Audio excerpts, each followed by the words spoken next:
Hello guys, welcome back to the channel. In today's tutorial, I'm going to show you how we can change background in Google Meet.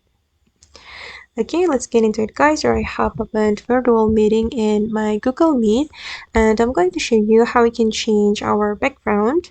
I'm going to activate my camera. Okay, and I'm going to apply virtual background. If we want to change our background, we can click on the three dots or more options, and then here we can choose apply visual effect. Okay, then here you'll be able to choose backgrounds, filters, or appearance.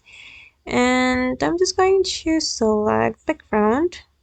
For instance, I'm gonna go with this spooky gate background.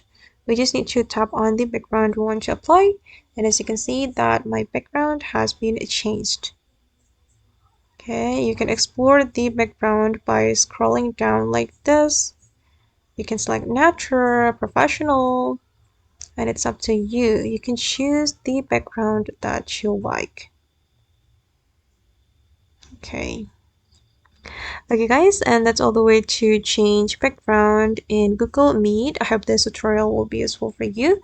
Thank you so much for watching, and if you found this tutorial useful, don't forget to like, comment, share, and also subscribe to the channel. Bye!